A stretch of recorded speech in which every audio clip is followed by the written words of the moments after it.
This is epic because most of you probably know that in 2012, when I was in San Francisco for the first time, also to talk about things that are relevant to my business, a mutual friend said, "Hey, I think there is another Austrian here and you should meet, you should talk, and you have a lot of things in common."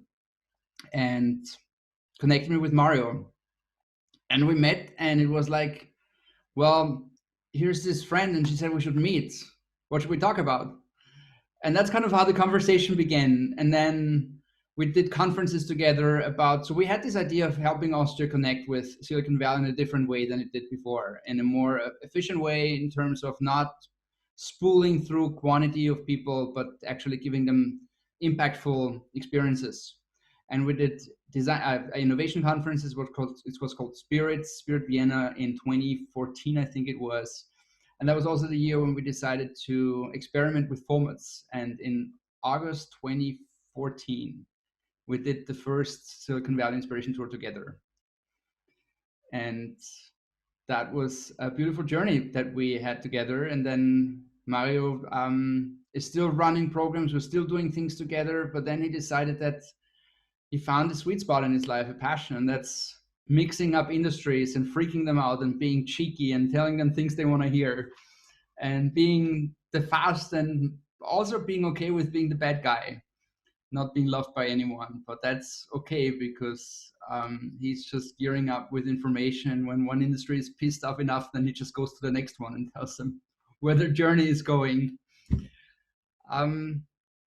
I don't know, Mario. I don't know how I could spend the next 60 minutes just talking about how happy I am that you're here with us and how wonderful working with you has been all of the time, and what a beautiful friendship has developed over time. It's the closing. You're closing the second virtual Silicon Valley Inspiration Tour. So don't fuck up with it. Don't worry. Thank you very much for the invitation. I see that probably you all have already some exhausting and inspiring and interesting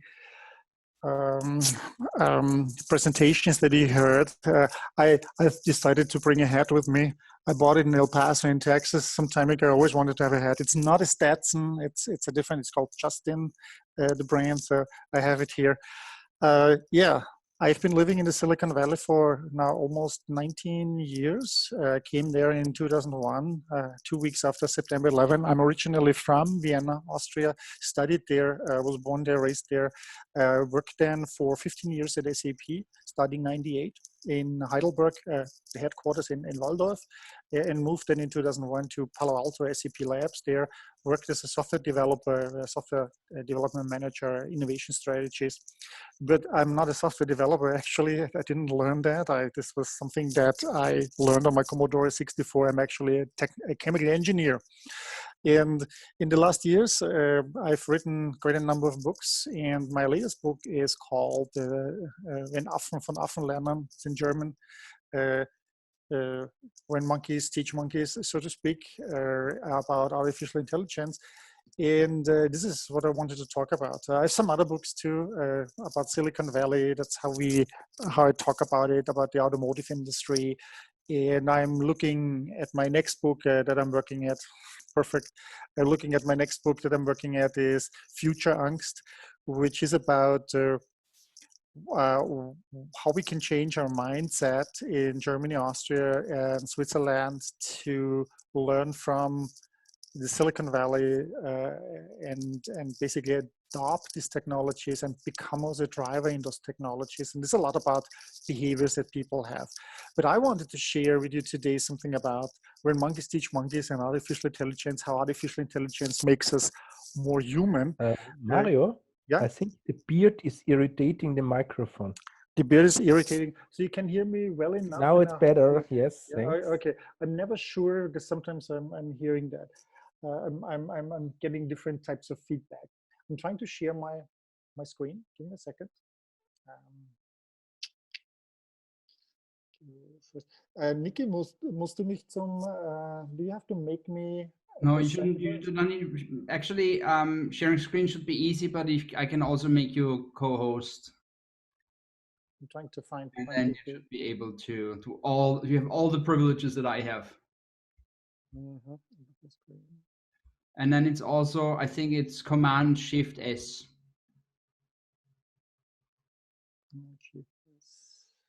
Oh, here we go. Desktop 2, share. Are you seeing something? Yes, we do. Wonderful. So let's dive in. I've shown you the book. This here just came out in February, end of February. Of course, all the bookstores are closed, so you may have a hard time of getting it actually if you're interested. So let's just dive in, and let's start with monkeys, because I love monkeys and I think they're some of the most interesting creatures.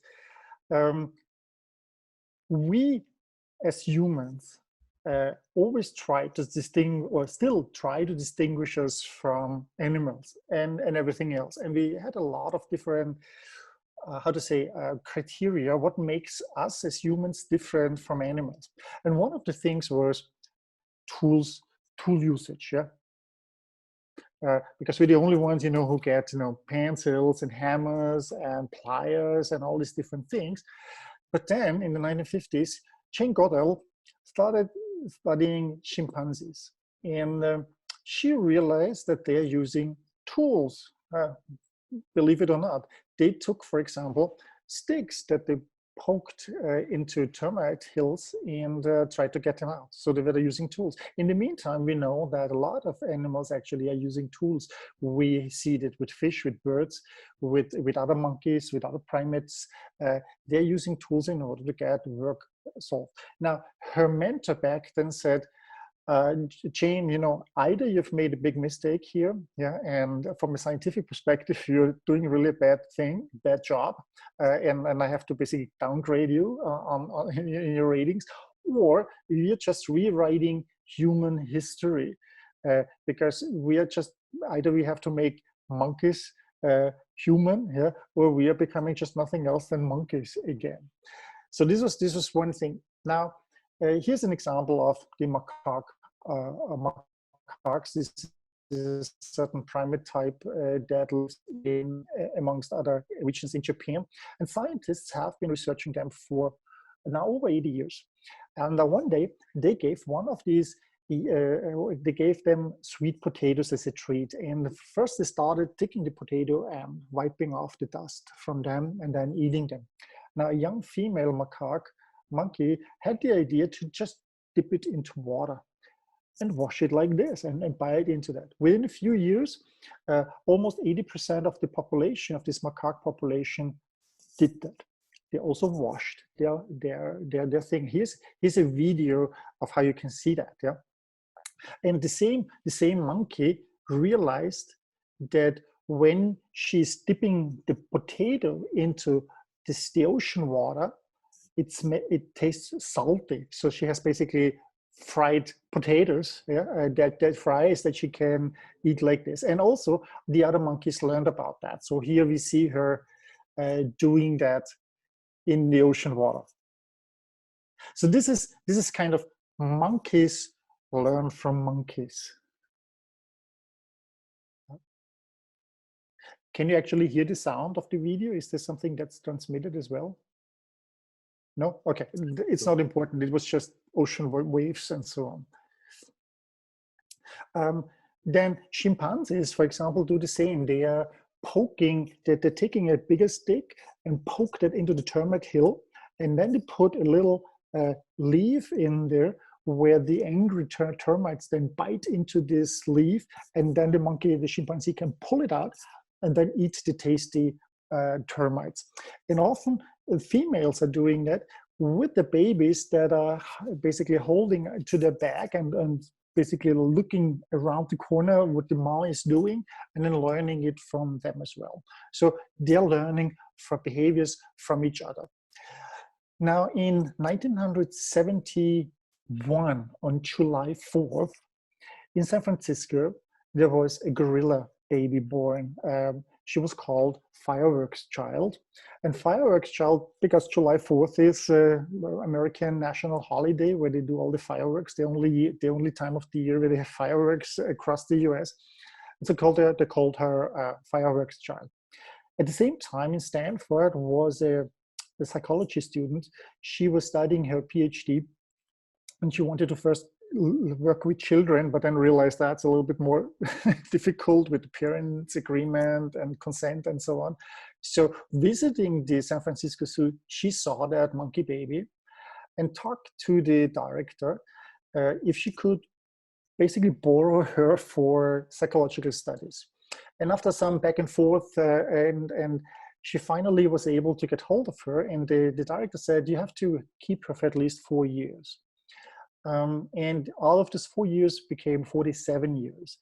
This monkey gorilla died in 2018 at the age of 47. But what she has achieved in between was the real interesting thing. Because Francine Patterson, this student who lived with her in a trailer, parked on a Stanford parking lot, taught her sign language, American Sign Language. And that because of the dexterity of the hands of a gorilla, she could not form all the signs properly. So Francine had to adapt that to her hands, to her fine motoric. And that was called Gorilla Sign Language. And her name, Fireworks Child, she was renamed to Coco. So she lived with them. And over the time, she could sign over 1,000 words and understand 2,000 spoken words. And we could get a glimpse into the cognitive, the emotional life of Coco. So Coco, as it turns out, was a prankster, was a jokester. She did jokes. She was a liar. One time when she was jumping around in her trailer and jumping into the sink, and the sink broke through the frame. Yeah. Francine would ask her then afterwards, what happened? Yeah. And Coco pointed at her assistant, Katie, and said, Katie has done that. Yeah? Or she was able to generate new words. For example, a mask that she once saw and got, she didn't have a word for that, so she said it's an eye hat, because the words for eye and hat she had, so it's basically a hat for your eyes that you put on.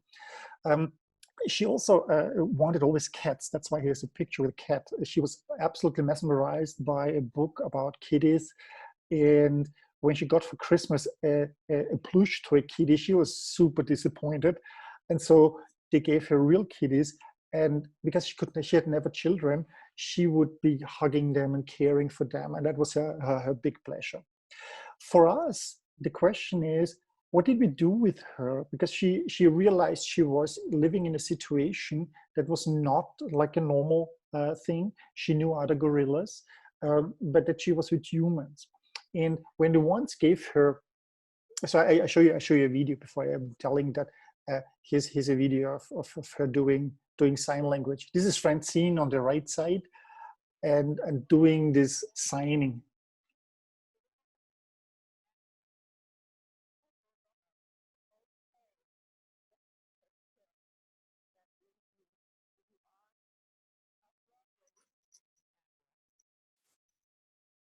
So here you saw her doing that. She actually was also sometimes angry. She wouldn't do things. Yeah.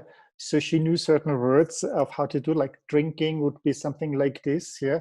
And like a bad behaving child, she would then finally do it, but doing it with her ears. Yeah. Drinking with the ears. When they gave her a task to separate a pile of pictures with animals on it and with humans on it, she was supposed to sort them into 2 piles, one for the animals, one with humans. And so she did that, she could do this task, and then she stumbled over a picture of herself. Coco was on a picture. And here it became interesting where she put it. She put it in between the two. And for us, what becomes interesting is we were basically taking her under our wings. Humans were teaching a monkey. And we want to believe that we may have brought her up to a little bit of a higher level of cognition, and helped her to see a different world, or give her tools to learn more about herself, about the world, than she would have had if she had been raised by other monkeys. Now, that is monkeys. Let's look at humans. Yeah? What actually is it being human? I already mentioned we were always looking at what makes a human human. And there are quite a different number of concepts, including empathy. Yeah? Empathy means, in this case, I know how you feel. I can, in German, Einfühlungsvermögen, that's actually where the word empathy comes from, means I can understand how you feel. So I understand your situation, and we actually mimic people with our facial expressions to feel with them. And that is what comforts other people as well. Funny thing, actually, people who take Botox have Botox injections. Botox is actually something that handicaps, paralyzes the muscles. So by softening your wrinkles, you're actually paralyzing your muscles, which means you cannot mimic people. And often people are doing that, Botox injections, to be more loved by others, but it turns out that they're worse in mimicking people because now their muscle flexibility is not here anymore, which means other people think that they have no empathy with you, they cannot feel with you, we're not actively knowing that, but we feel that. And that's how we despise these people then and think they're bad people. So actually Botox injections do the opposite of what you want to achieve, being more loved. Yeah. So this is empathy. Another one was tool use. I already mentioned that here, some of the first tools that humans used. Another one is consciousness, and we are coming to consciousness a little bit later. That means that we are kind of aware what's happening, what's around us in a very different way. Consciousness also means we can think about ourselves and think about our inner state, and that's kind of a meta thinking that we see here. And then another one is language, that we thought is something that distinguishes us from other species. Now, when we talk about natural intelligence versus artificial intelligence, that became a new thing. And Amos Tversky and Daniel Kahneman, who were collaborators for many years, and Daniel Kahneman, you may have heard about his book, Thinking Fast, Thinking Slow, his Nobel laureate. They said, well, we don't study artificial intelligence, we study natural stupidity. We have enough to do to talk about that and learn about that. So these are humans. Now, what are machines? And we, of course, know machines. Yeah, we drive machines, we use machines in our pockets. We look at machines all the time, machines producing a lot of things for us, producing our food. Yeah, an oven is nothing else than a machine when you look at it. So one of the things that we are talking about is intelligence. And here it becomes interesting. What actually is intelligence? And one of the first definitions in the modern times was, how can we figure out if a machine is intelligent, is from Alan Turing. And you very likely have heard of Alan Turing in the last years a lot. There was even a movie out there, Imitation Game, with Benedict Cumberbatch as this British scientist cracking the Enigma code. And he said, the Turing test is basically when we are talking to a machine and the machine is convincing enough that we think we're actually talking to a human, then the Turing test is done. Now, the Turing test, of course, is something rather limited.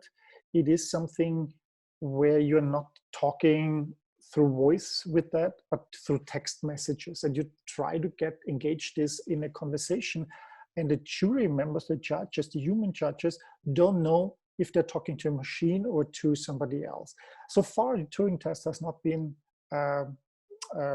managed, no machine yet has managed to convince us to be a human.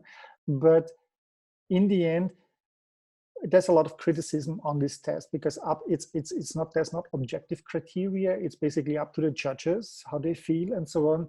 And we are actually doing nothing else than teaching a machine to lie to us and in order to convince us that they're humans. Now, another one is, we said, well, a machine is then intelligent if she beats the chess world champion. Well, this happened in 1997. Yeah? Deep Blue famously beat Garry Kasparov. And when this happened, people said, no, no, this is not intelligence, because we know exactly how the machine does that.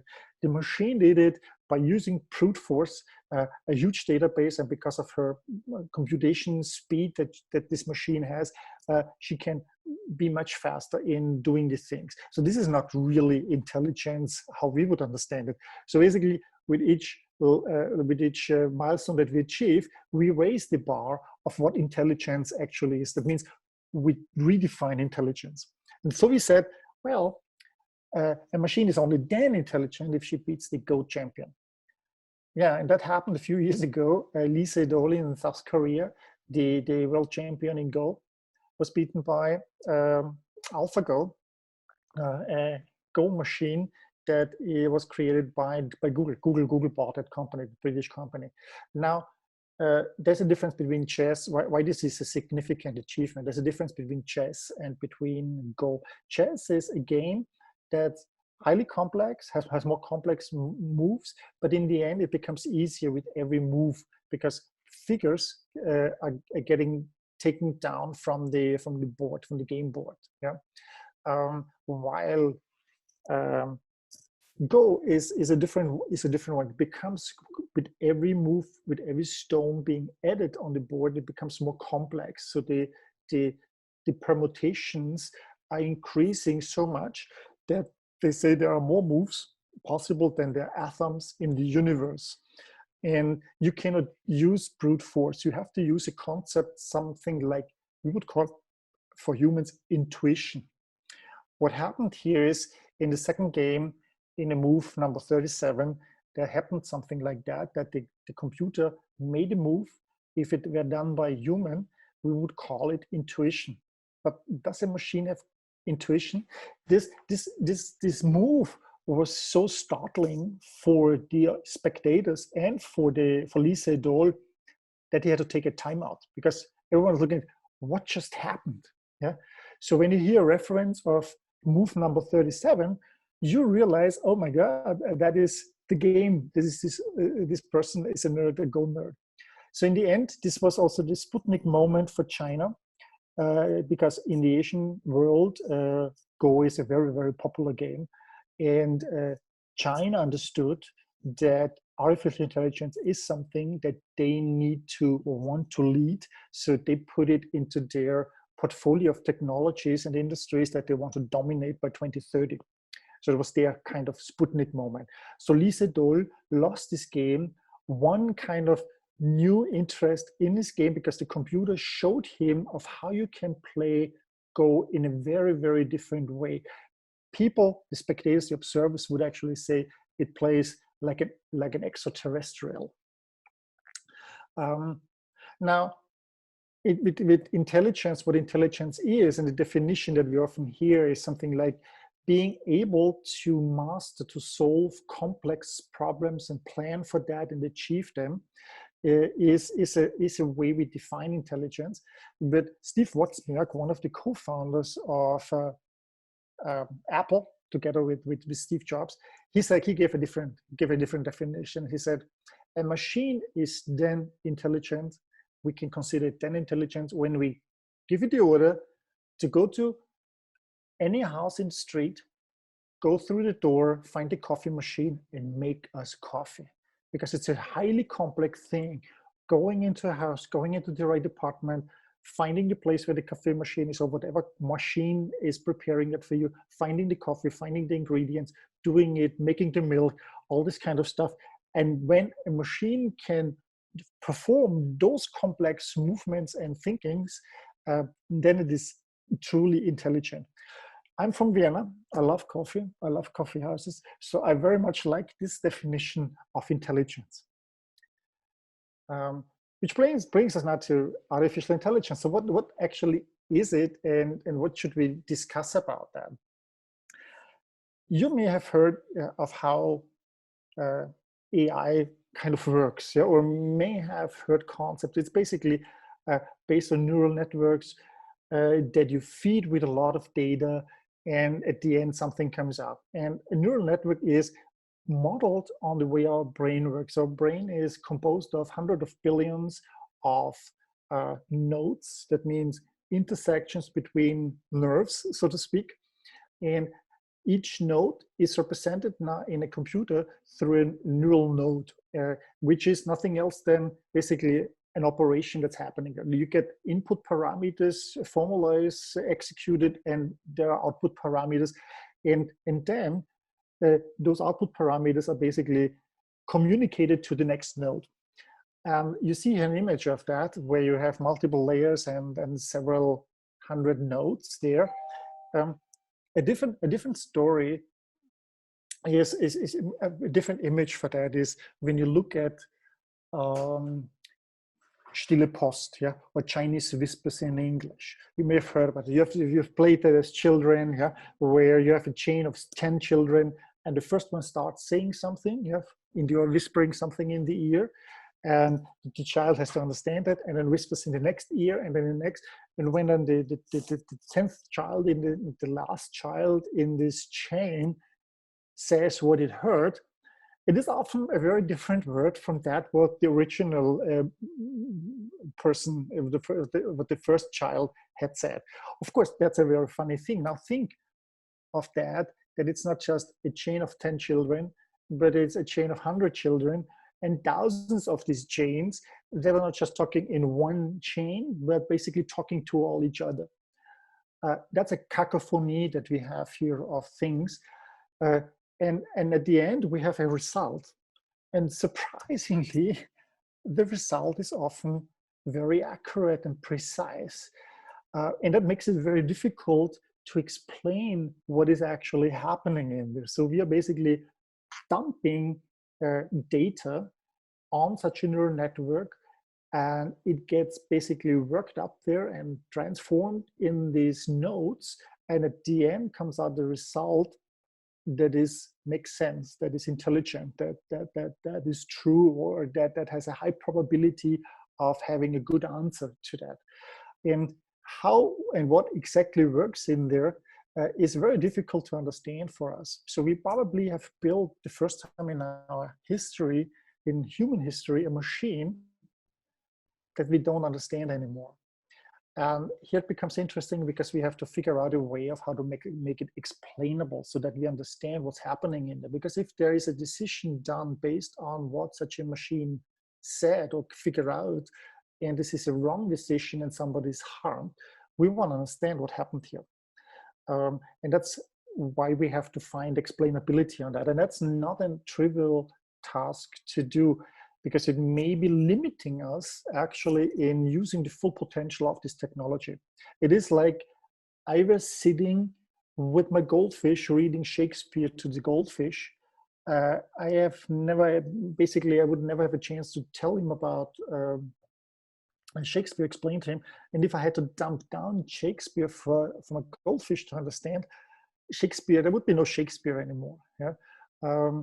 So this is like this machine dumbing down its decisions in knowledge in order to explain it to us humans.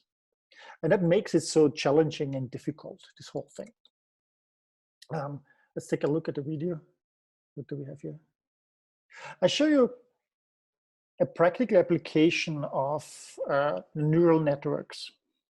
And this is in Mountain View in Mountain View in the Silicon Valley. Here we see a self-driving car by Google. So autonomous cars, self-driving cars, are one of the major applications today, very promising for artificial intelligence. And what you're seeing here is a car basically trying to make a right turn. The street is, the green lights are pointing that this car is able to go, but there are some obstacles that it has to figure out. So what the artificial intelligence here tries to understand is multiple things. The first thing is, what are these other things that are around me actually? So is this a car? Is this a scooter? Is this a bicycle? Is this a lane marker? Is this a traffic signal? Is this a human standing there? And that is something that's already being solved. That's basically something that's over. We're not even talking about it properly anymore, because this is kind of the first stage, and that's done. But what we are trying to understand here as well is, what is the intention of the other traffic participants? And we see here this car moving slowly forward twice, stopping each time, and then making the right turn, because there are two women standing there and talking to each other. We're going to watch the video again, so don't worry about that. I'll show you that in a few seconds. But the complication is that these two women standing there could cross the street, because they also, for the pedestrians, it's also green, but they're not doing that because they're talking to each other. And the car has to figure that out of why, are they going to move or not? Yeah?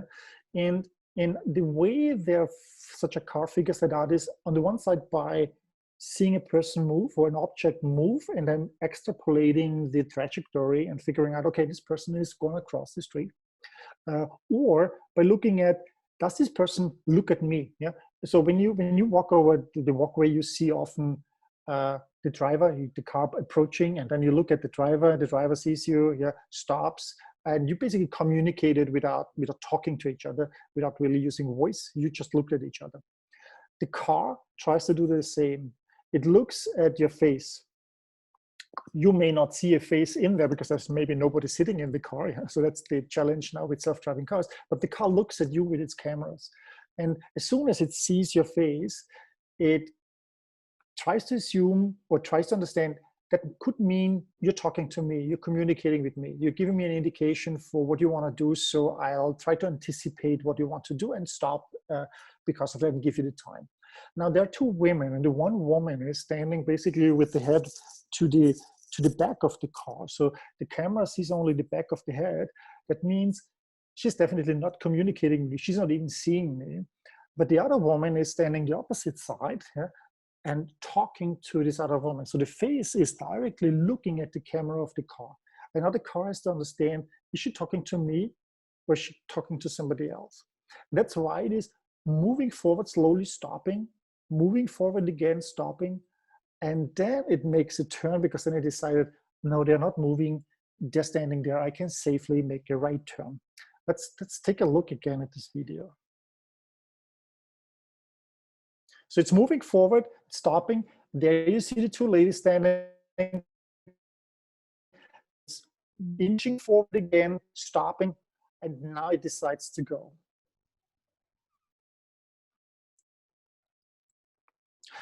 So and this is a very subtle thing that we as humans, basically from a baby or a few days old, we learn to interpret faceless, these kind of subtle movements and emotions and expressions, to interpret and understand them and react to that accordingly. Now here we have 2-ton heavy machines, a car, yeah, and they have to learn that too. And we have to figure out how to teach them. And that's why we have to drive them in the public so that they understand that and that they're encountering such situations. So it is very important to have these machines amongst us so that they can learn from our behaviors, because this is something we cannot leave them somewhere, the place like in a factory where it's enclosed, but these machines are coming and roaming and moving between us in the future. So let's go to the next one.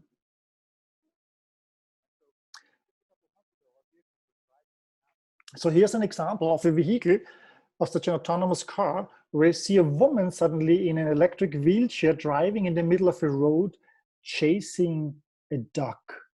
Yeah, and this is a situation that we just cannot predict happening. And these are crazy scenarios that are happening. So that means we need to learn with those cars driving in the real world and not just on a test track.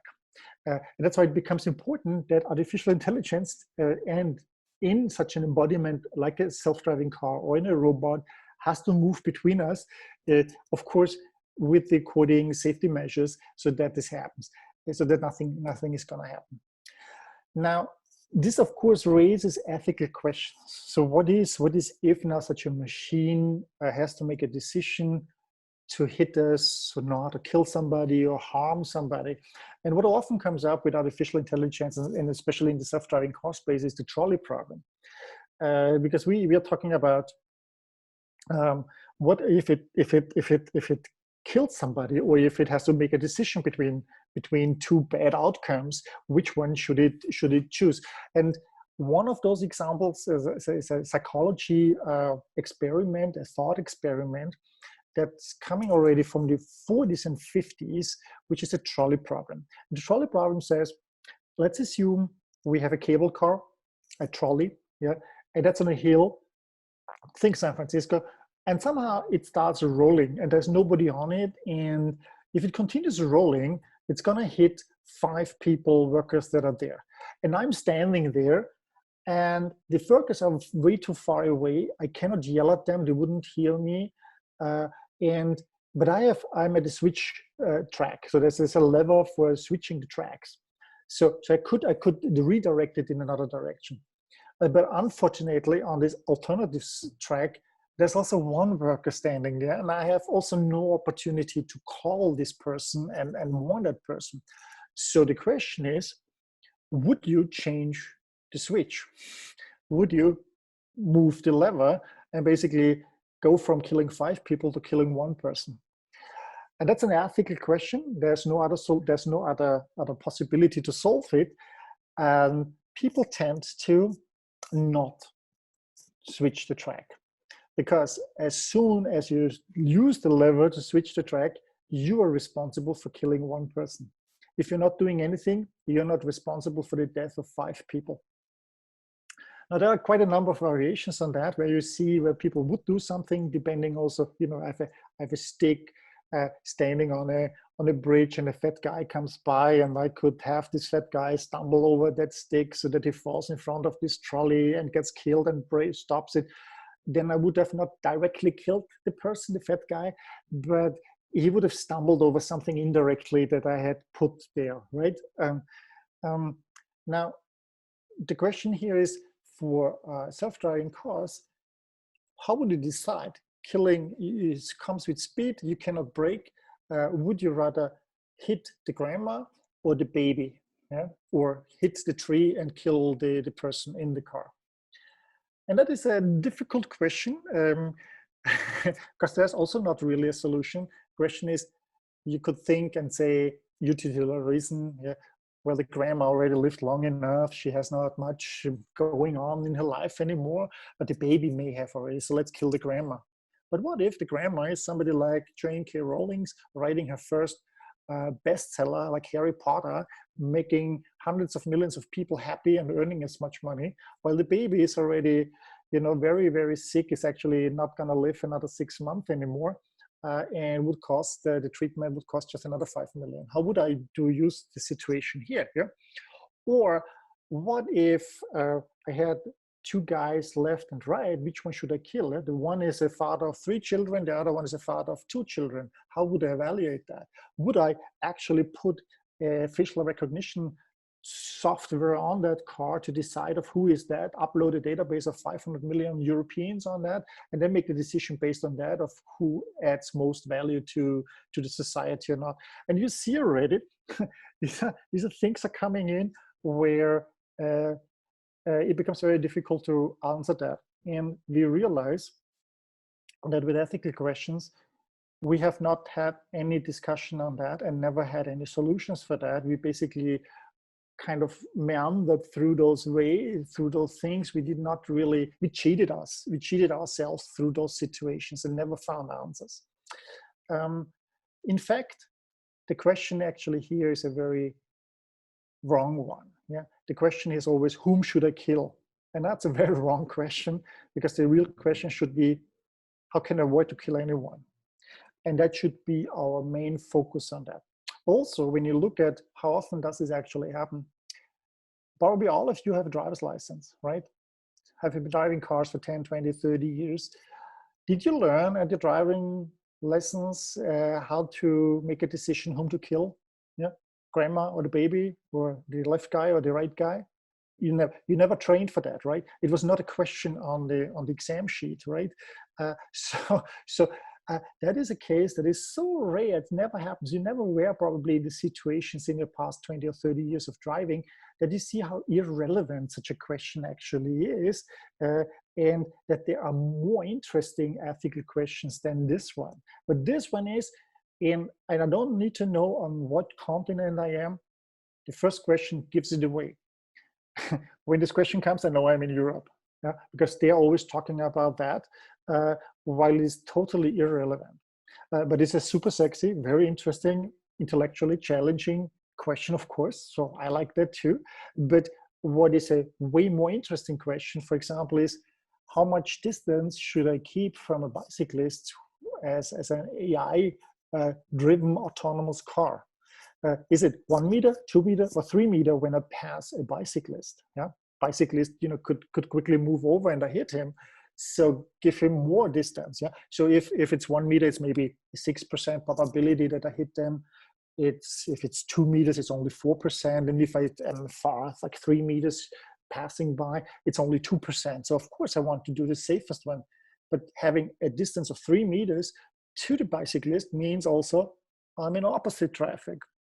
So that's also not really a solution. And this is admittedly a much less sexy and intellectual and interesting question, but it's a way more relevant question that has a practical impact today, yeah, of how we are working with those ethical questions.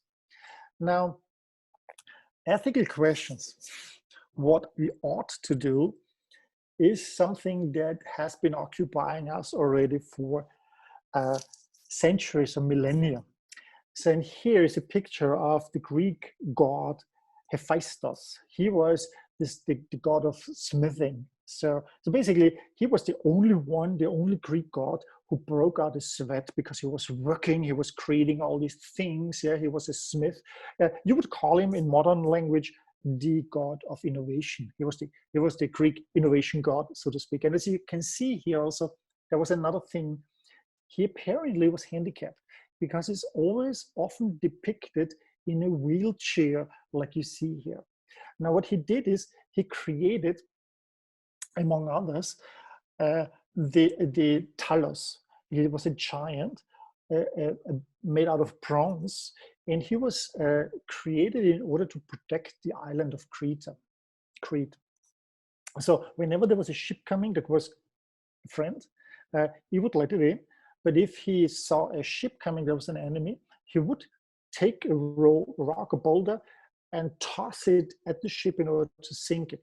If a ship made it to the island, an enemy ship, he would then chase the crew, like you can see here, and catch them. And then because it was made out of bronze, he would then heat up his chest and basically press the enemy against his chest and roast them alive. And not a very comfortable death, I would say, yeah, that nobody wants to experience. Now, why was he alive?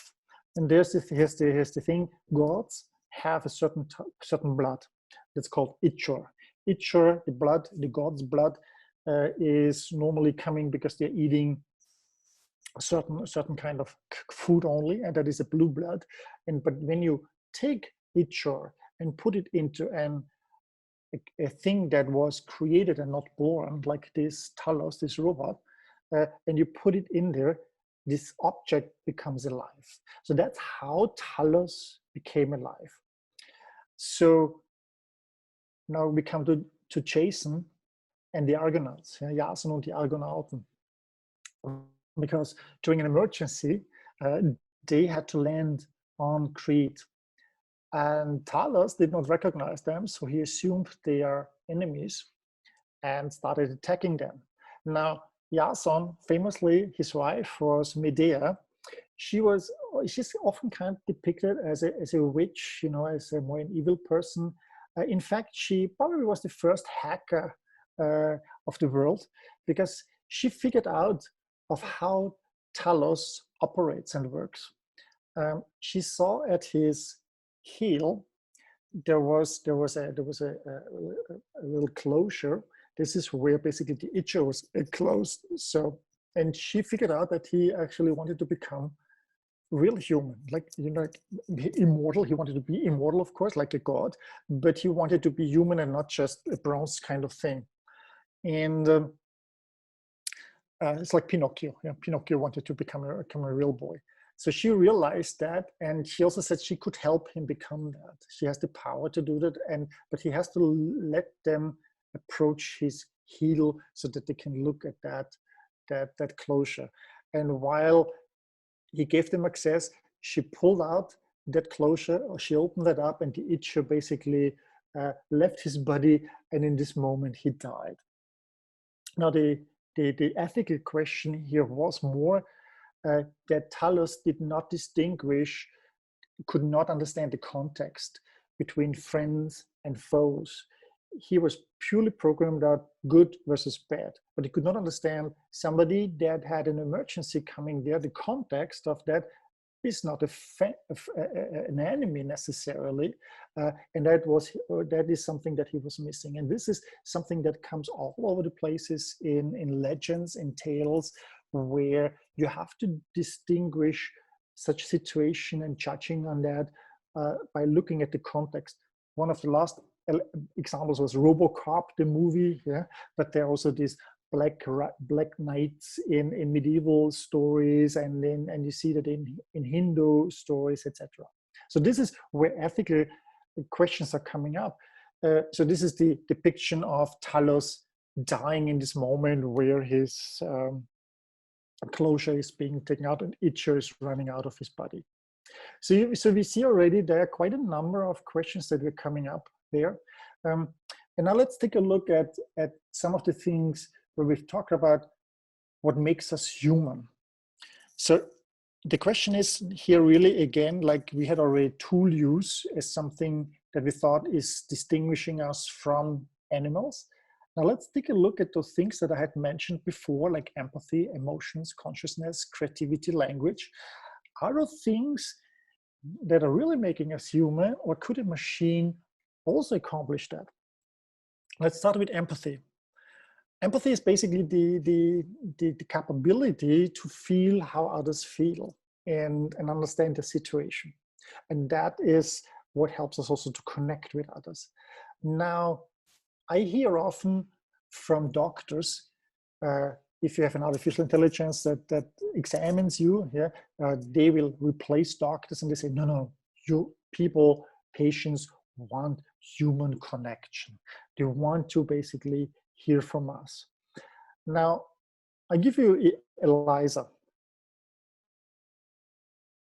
In the 1980s, I was a teenager, and one day we got a program, a brother maybe we co-owned the Commodore, and it was called Eliza. And Eliza was a Rogerian psychotherapist created by Joseph Weizenbaum in 1966, as you can see here and read here. And it was a very simple system. Joseph Weizenbaum wanted to show that a computer program cannot really replace a human. So he created the software, and you can find the code and play that thing actually online today. And you entered a sentence, and it said, is something troubling you? And then you give an answer. And the program was able to distinguish the words in your answer and then put that into one of its 100 pre-programmed phrases and put it in there. And it kept you in a conversation. As it turns out, the test subjects that they had felt better understood by Eliza than by a human. Even the secretary of Joseph Weizenbaum asked him if he could have half an hour of private time with Eliza talking to the computer, although she knew that it's a computer because she felt understood. So here, empathy becomes something that's not something that you really have to have, but if you can demonstrate or pretend to show empathy, that people are willing to actually feel like that this person or this object, this machine has empathy. And that was, I remind you, this was in 1966 that he created that. Joseph Weizenbaum himself was so shocked about that he tried to fight it. And this was a very simplistic system back then in 1966. So empathy, humans are quickly willing to anthropomorphize those systems. And it has shown in other contexts as well. I'm talking about those in more detail in my books. Also, another example of empathy is retirement homes. In retirement homes, you have a lot of people who suffer from dementia. Alzheimer's and other cognitive diseases that help them, that basically brings them into a different world, and they're not reaching out and having contact. So there are today a number of tools that they use in order to open or help those patients to lead a more dignity life. And in this case here, it's Paro. It's one of these little sea lions, little seals, that is doing nothing else than just rolling the eyes, you know, giving a few sounds, moving the head a little bit. And a lot of these patients feel something that they have that you cannot often give them real animals because they are too clumsy already, these people, or would be endangering the animals, or the animals may endanger the patients. So they give them these robots. Another example is this 85-year-old Japanese lady.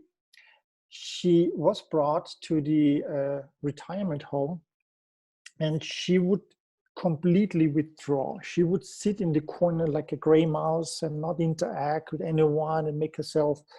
Turns out she was so ashamed of being a burden for others that she wanted just to basically disappear into the wallpaper, so to speak, not to draw attention to her, not to be a burden to anyone.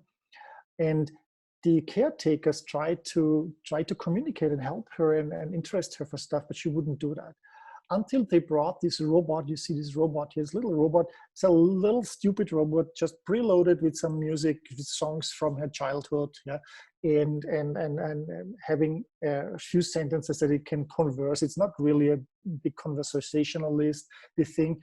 But once she had that, she opened up. Yeah? She would talk to it. She would caress it. She would take care of that thing, and so suddenly she got more dignity with that, and so we have to look at machines and artificial intelligence also from that way, that they can help us or can help certain people that have disadvantages in their life, from people who cannot have sex with somebody, yeah, or have other diseases, or have handicaps, or are like this lady feeling totally embarrassed, to lead a more fulfilled and social life through with the help of such machines. So basically, empathy is nothing that only humans can show, or where we are willing that humans only have to show it to us. Yeah, we also would accept it from emotions. It's another one. Emotions, there's a large discussion and different sides of what emotions really are. But one definition that I like is, emotions are actually a creation of the brain as a reaction to what the body feels in connection with activities in the surrounding world. It means actually that emotions are nothing general that is the same for each of us. It's something that we actively create depending on the activities in our world. And which means also it makes us difficult to recognize emotions. Emotions are actually something that are also the expression of that. So when I make a face, I'm laughing, yeah, that's a kind of emotion. If I'm sad, it's an emotion. Feelings are something that I cannot see, but emotion is basically an expression of what I feel inside, not in a precise way. So we are trying to understand that the problem is we're not very good in actually detecting emotions or interpreting emotions. So for example, these pictures on the right side show a driver driving a car. And so we see these four faces of these two guys driving here. Which one do you think is a happier driver? Who says that the top driver is happier? Raise your hand. Who thinks that the bottom driver is the happier one? So it turns out actually the top driver is the happier one, because he's driving, nothing is happening, so he's okay. The bottom driver, this is more the sarcastic look, like, did you see this guy cutting me again? I can't believe the world. Yeah. So it's more a sarcastic thing. You see already it becomes very difficult actually to interpret. Men, guys know that a lot. Yeah. Try to interpret the facial expression of a woman in the bar. Yeah. A single woman in the bar. Yeah. Is she interested in me or not? men fail 90% of the cases in that thing. So we think we can read and recognize emotions. We are actually very bad with that. Let's take a look at this video. So here is a robot that expressing emotions.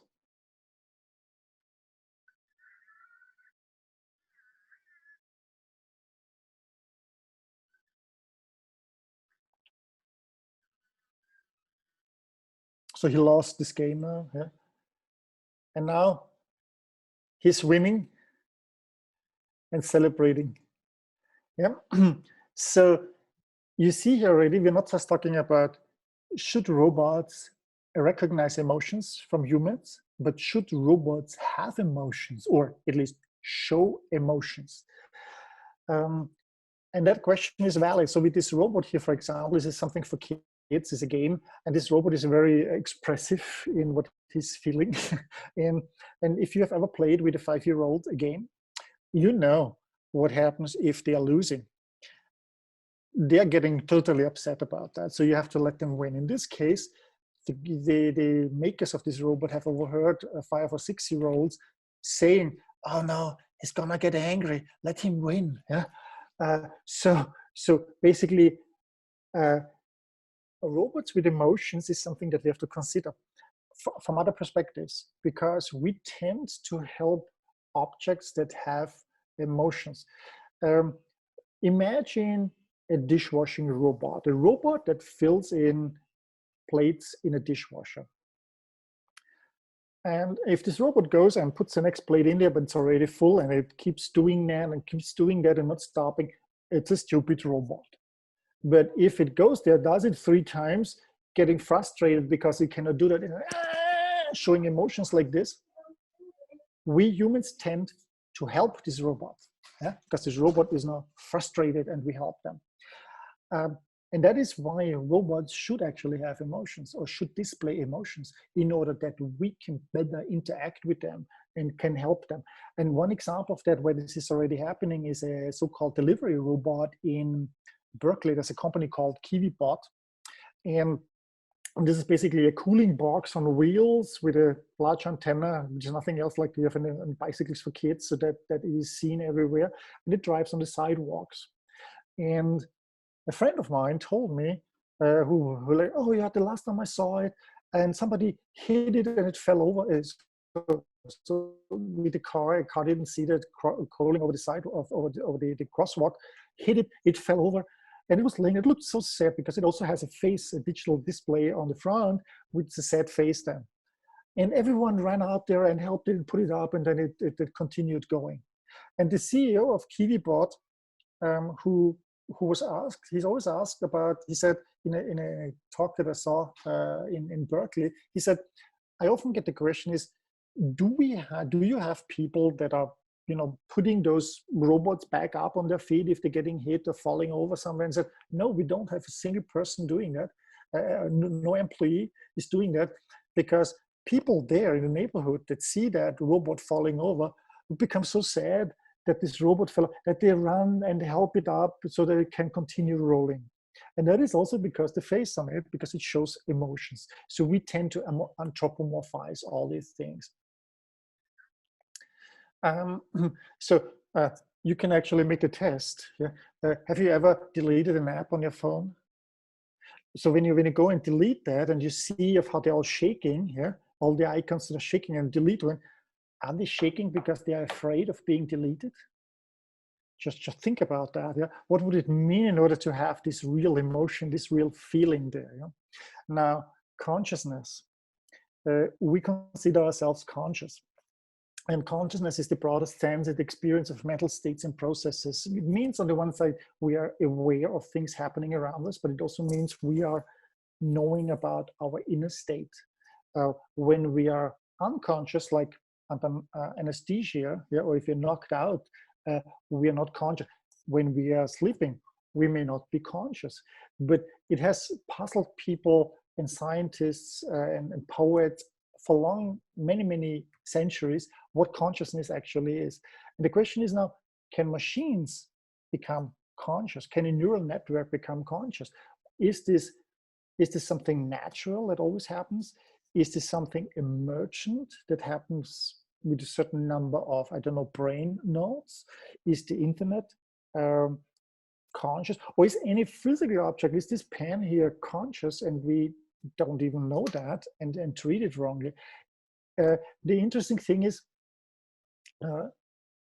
you've seen this movie, yeah? Back to the Future. He knocks at this head of his father and says, "Hello, hello, is somebody at home?" Yeah?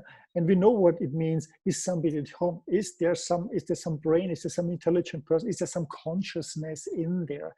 That's what this means. For us, it means consciousness is an interesting concept, because until the 1980s, babies were not considered to be conscious. Dogs were not considered to be conscious. Animals were not considered to be conscious. And the reason for that is that consciousness back then was defined as something where you have to basically be able to reflect and express yourself about your inner state, about your inner awareness. And it means expressing yourself through language. Now, a baby cannot speak, right? So every expression that it did was considered, every smile that it had, any cry that it had, is something like gases, or basically muscle vibration through reactions to that, but it has nothing to do with consciousness. The tragic effect was that until the 1980s in the United States, babies that where they had to do surgery on them were not put under anesthesia. So basically the babies were operated without anesthesia. They gave them muscle relaxing infusions. So basically, in order not to be able to move their things, but they cut them basically by full consciousness, until it changed, until a mother who realized that what is happening there started a political campaign. And now we actually address consciousness and would apply consciousness to even more things than just humans, to animals, even to plants, maybe and we don't know. And maybe also we see that in machines. Now, consciousness is a concept. We cannot measure that yet. We don't really know what it is. It's like basically 200 years ago, where we did not have a concept of what electricity is. Today we know what electricity is. We can measure that. We can much better maintain that, create that, infuse that into systems. But consciousness is something that we do not know. Now, what about arts? Arts is creativity, is something that humans do, right? Well, I cannot hear the music, but actually there are musical composers, quite a number of them. VA, for example, is one of them, composing whole, here's this artificial intelligence visual artist, you can find it on YouTube, composing complete symphonies, yeah, that actually are looking interesting. They've been tested on fed with Bach music, and then put out to judges, people very knowledgeable about that, and they would basically judge the machine-generated Bach music more Bach than Bach. So they didn't know that this is not the real Bach music, but it was the machine that created it based on that. So apparently creativity is something that they can do. We've seen those pictures from the Google Deep Dream machine that look very psychedelic, yeah, and I would say it looks really artful, yeah, unnerving maybe also, but you see that they can do a lot of stuff, and there's tons of examples of it. And even writing movie scripts. Well, the movie script is not really this movie that was then the 15 minutes movie that you can watch on YouTube has not really been a blockbuster, but you see the trajectory. Yeah, we're talking today 2020. So maybe in 2030, in 2040, we will have movies basically tailored to your taste, to your tastes from that. Even languages. This is how a Facebook machine was trying to translate from one language to another language where it had no direct communication path. It created its own language. Now, it's neither efficient, noisy, looking like anything that makes sense to us. It looks more like two drunks discussing of who's paying the next drink. Yeah, but in the end, there's a capability apparently for language creation and use of language that helps the system to communicate with a part of the other machine that is not in a direct translation path of that, but it has to create an intermediary language. Robotic laws is something that is always coming up. In fact, we have to look at something else. We're thinking here always of protecting humans from robots. We actually should think the other way. We have to protect robots from humans. And I can show you a video.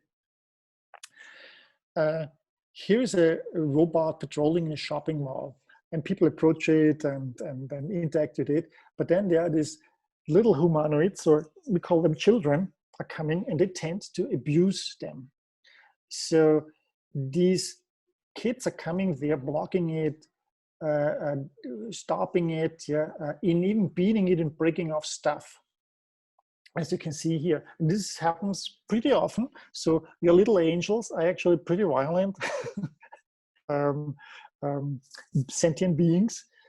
So what these scientists made is to create an algorithm for this robot. As soon as it notices small children, or basically little humanoids coming there, it would try to escape them by looking for the nearest larger humanoid. That means the next adult, because adults tend to prevent children from hitting it and abusing it.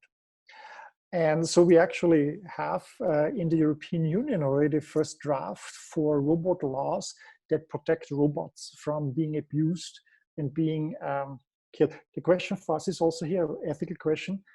Is it okay when a human abuses a robot? So if you meet somebody and they're mistreating robots, would you be having a good image of that person? It's like basically an adult or a person mistreating an animal, beating a dog, or torturing a cat. We would not think of this person as a good person. And in that sense, looking at robots, we're coming into an area where we may also be challenged about that, and probably have to have laws and structures and regulations on how to treat humans and robots and what rights they have. So human-machine, machine-human interaction, which brings us to next things that artificial intelligence and robots run by artificial intelligence will bring us. One is immortality. So you may have seen Elon Musk, you heard about Elon Musk, the Tesla CEO and the CEO of SpaceX. He also has a company called Neuralink, where he basically implants a chip into your brain, connecting it to your brain cells. And he is starting, I think, end of this year with the first implants. I think that was the thing. And think of it of extending your brain. So today you have glasses. Today you may have, an artificial hip. You may have other cochlear device that helps you to hear better if you have a hearing handicap. And now think of enhancing your body, not only physically, hair implants, breast augmentation, hip, eyeglasses, but also cognitively.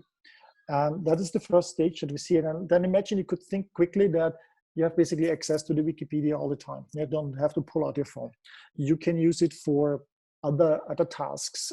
You can have suddenly speak another language. All these kind of things. And if you extrapolate and go even further than that, not just enhancing yourself, but uploading your whole consciousness, your whole knowledge, your whole thing on such a chip, you could start living forever, become immortal. And the question is, do we want to have that? And this may be another one of those ethical questions, if we should do that, if this makes sense, if we wouldn't block innovation, if we're basically staying in the thing. And there are good stories on that. Simone de Beauvoir published one in the 50s on such immortal person. This is a screenshot from one of the movies made out of that. And you may realize that this may not actually be really something that we may want, or not everyone may want that, to become immortal.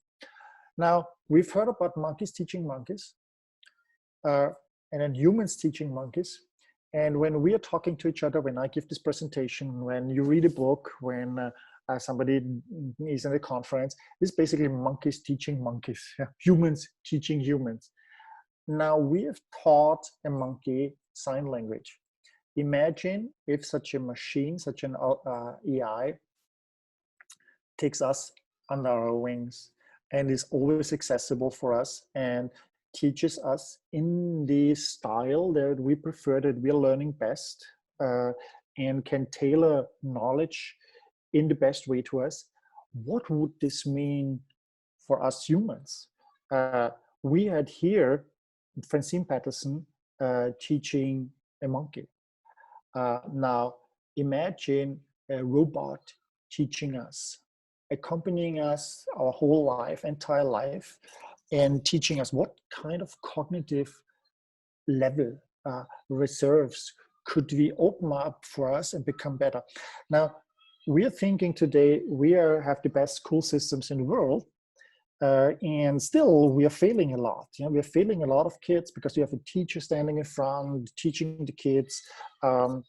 And some kids are slower, some kids need it faster, some kids need it by hearing, some by reading, some by writing, some by doing. And these are different styles, and we fail some of them because one teacher has 30 children or 20, 30 children, so it has to do it the same. We don't have this time. And having it tailored for every child, ideally, would mean we could really cater towards each child. We have it tailored to the child.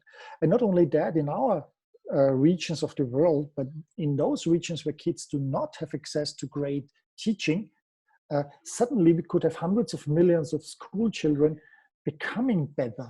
And not just children, also adults getting the advice at the moment for your job-related things, for your company that you do, for private decisions, getting an advisor that is trusted and knowing you and being able to support you better. What kind of potentials could we unleash here?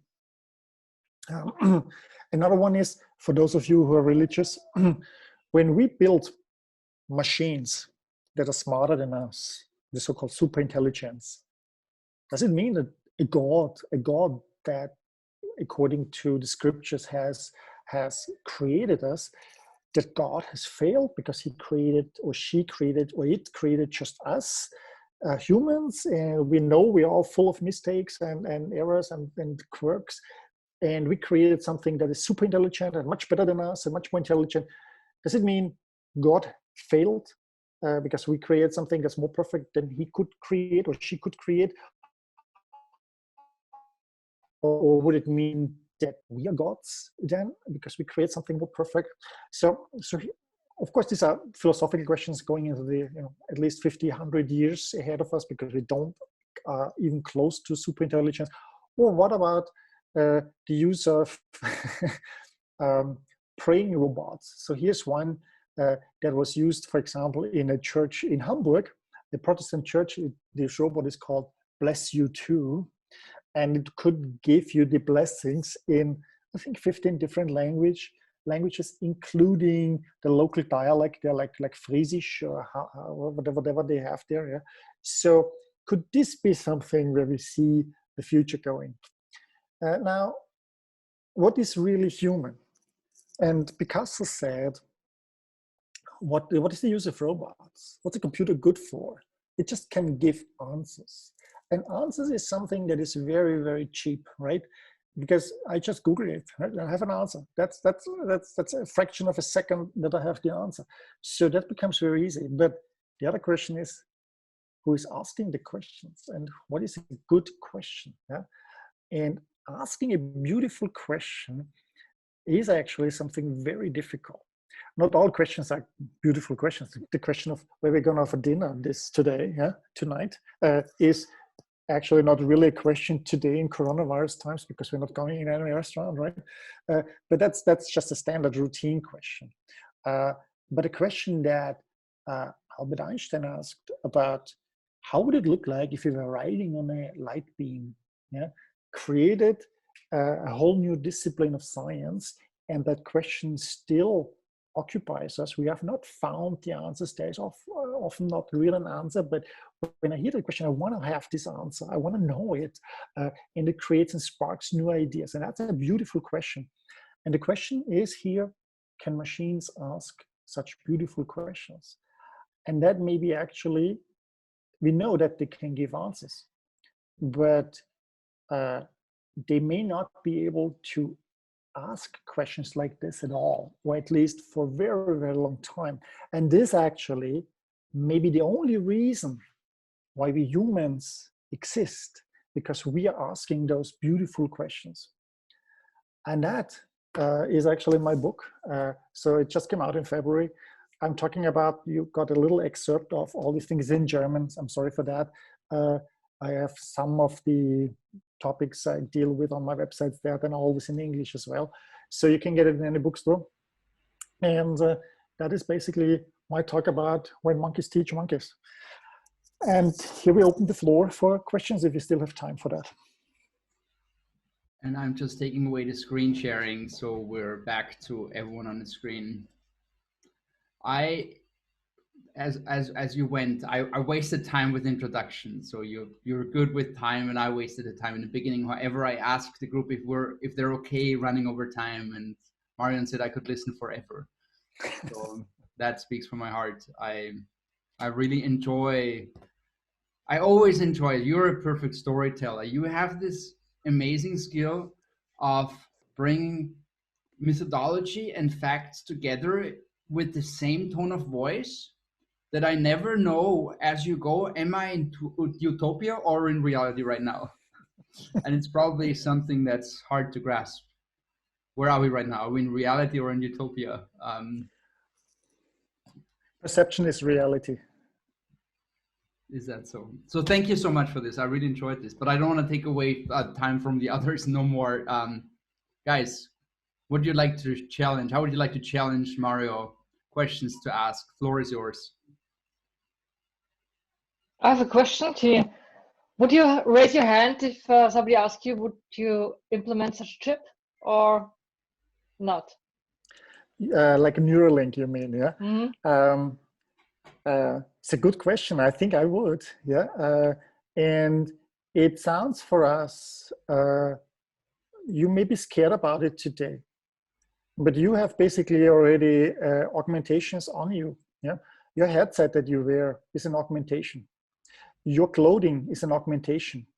If I tell you, undress, yeah, and then go outside on the street and run around the whole day like this, I would take away a technology from you that makes you more human. What is happening is that you fall into a survival mode.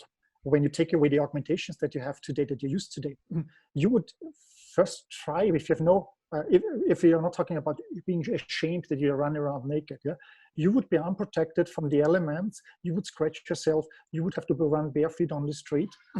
So your focus becomes very narrow on not harming your shell, your body, yeah, not being scratched, not being cold, not being too hot, not being, so with having clothing, this is taking away from you, yeah, this sorrow. So you can focus more on the things that you're interested, that makes you more creative, that makes you more human.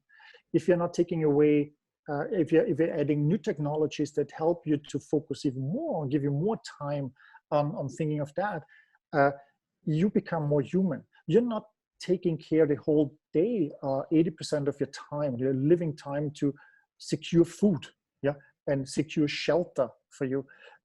You're not even giving a second thought. You make a 1 minute decision on where we're gonna for dinner or for lunch. Yeah, so that means it leaves you more cognitive energy for the stuff that you're interested in, like artificial intelligence, for example, yeah, or what's the future bringing, or what is the music piece that I want to listen to. That means it makes you more human. So we are used to these physical things like clothing, like a car, like a smartphone. Yeah.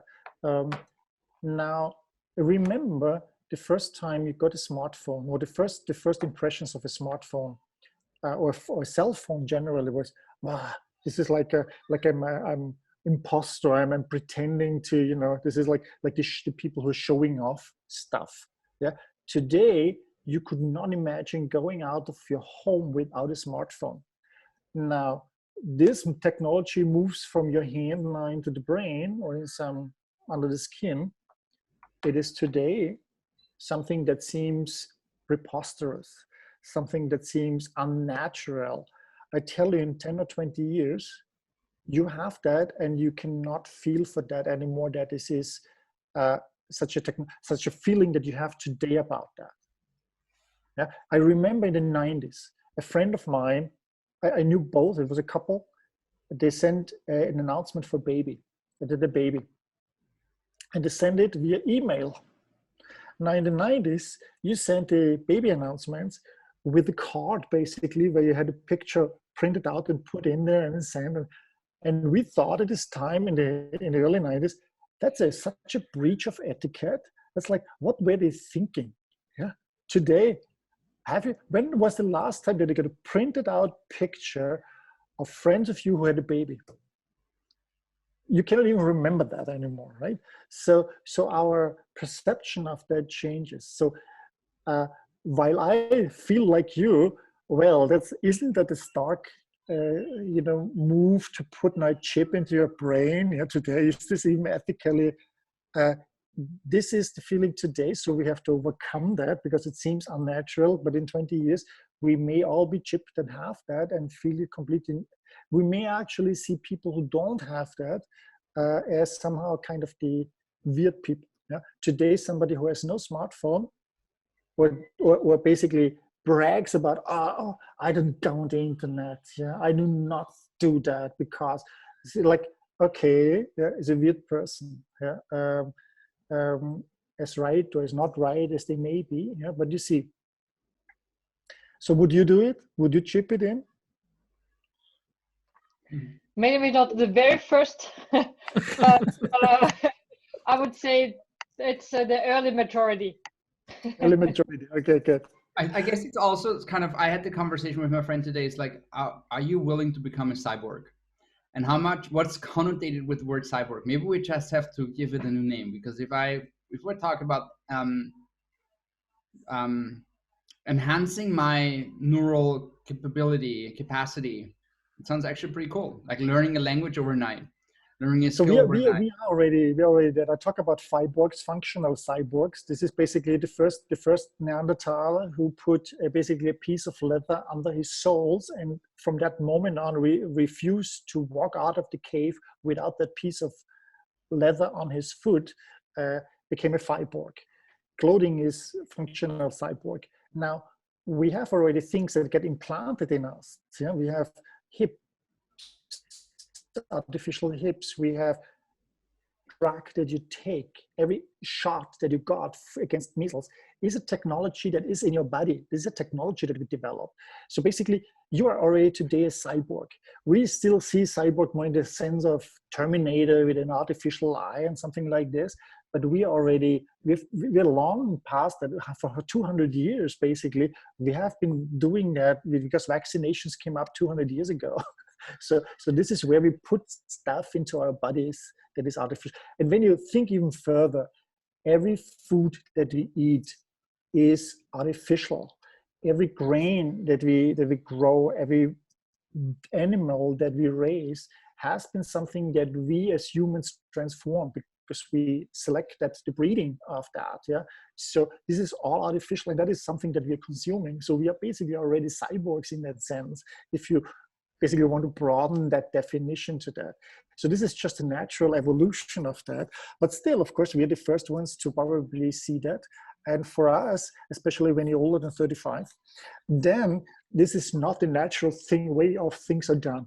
For everyone who was not born or is not yet born or is under 15, this is the natural way of things that are going. I love the Kai. We met the Kai on Tuesday, and the Kai said, what is an artificial intelligence? And he says, we're all artificial intelligence, because artificial means it's made by humans. And intelligence means that we are intelligent, or at least we hope we are. So we're actually all artificial intelligent.